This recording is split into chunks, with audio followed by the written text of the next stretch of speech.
Hey Kelly. So seventh chords, huh? That's what we talked about today.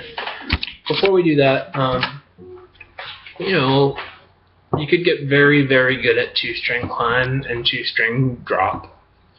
Let's pretend you got to the very end of two-string climb in C, then two-string drop's the complete opposite, and you can do it, positional. Anyway, there we go. So sometimes it'll be 5 notes, sometimes it'll be 6. But first, get really good at two-string climbing, and if you notice that you're already good at the first few string groupings, which are the easy ones, stop doing them. Just start on the 3rd string or wherever it actually gives you trouble. And reminder that our ear is going to be really used to hearing 6 notes, but then when you get to your 5th string, it'll often be just 5 notes. Excuse me, I meant to say when you get to your 2nd string, your B string, sometimes it'll be 5 notes, sometimes it'll be 6 notes, mostly 5 notes. So yeah, you're going to hear a lot of, until you get to, so there we go. So yeah, if you're already good at the bass strings, don't play them anymore, because then you're sort of setting up a processes by which your subconscious has to think about the low strings first to be allowed to work on strings 4 and 3 and 3 and 2, which are the tough ones. So focus on the high strings and stop playing in C. Pick a secondary key. What I mean is the key that's always, and if we've already touched on this, my bad, but the key that you're best at playing in our home bass key is C major, A minor. I'm going to suggest a key like G major. Why that? Because number 1 fingering is way up here, and the fingerings that are up in this part of the fretboard are down here in G. It's just drastically different. So, starting with 3 in open position here, and then 4 and 5 and so forth. So you might start playing in G more, rather than just giving you no guidance on what key to play in. The other thing we did, and when I was just like pick any scale, any key at random, you picked number 5 in A. So, 4s. 1, 2, 3, 4. 1, 2, 3, 4. My bad. Really? Not really.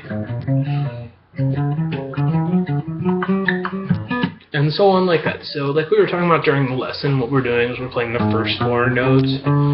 We started there. Then we're starting on the next note in the scale, and the next note in the scale. And what I suggested application-wise, meaning while you're in the midst of doing this, is that you stare at the 2nd note you hit, because that's where your next one is about to begin, and just keep doing that. And it's where it's going to get interesting, again, is when you get up to the high strings. And as opposed to two-string climb, where it's universal, because we're going through all 7 fingerings, these 3s and 4s, you have to learn for every single fingering. You have to get good at it for 1, and then you have to get good at it for 2, so that's an ongoing long-term project. And 3s is the exact same thing, just you play a series of 3 notes. It's even harder. But that 2nd note thing, staring still applies, it sounds like. Excuse me. And so on, like that. And these work descending, too, just like everything else we're doing. You could be going... Those are 4s, or... So, long-term project. Cool. And, with modes and with plan point and with your pentatonic overlaps, try to figure out which ones actually still trip you out, like which ones you're most likely to brain fart on and forget, and try to key on those. And maybe stop playing the ones that don't trip you out. Like, if you realize that the relationship between C major number 1 and behind the box is one that you don't recall as easily, focus on that a lot. Even at the expense of totally skipping the other ones. Try to find the ones that trip you out and key on them. When it comes to a great exercise for drilling into our head, I can do this diatonic, I can do this pentatonic, is the one where you go up diatonic, major scale, and then down pentatonic.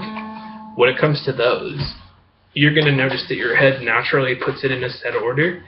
Like you're going to be more inclined to go maybe that blues box 1, and then the major scale number 3 on the way down. Make yourself do it the way that's counterintuitive instead. Do 3 on the way up, and then the blues scale on the way down.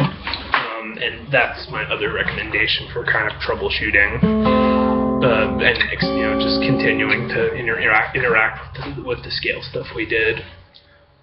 And then just, improvise. And when you improvise, just like if you do something that sounds cool, do something very similar to it, but just be content to really suck for a while. As we talked about today, just being like, I'm playing notes is never going to sound that cool, because how we learn how to play guitar is phrasings. Cool. Exactly 6 minutes in your video here, which I'll put in the notation. We're going to start talking about 7th chords. Actually, I'm going to make a separate video just in case there's any issue with uploading this.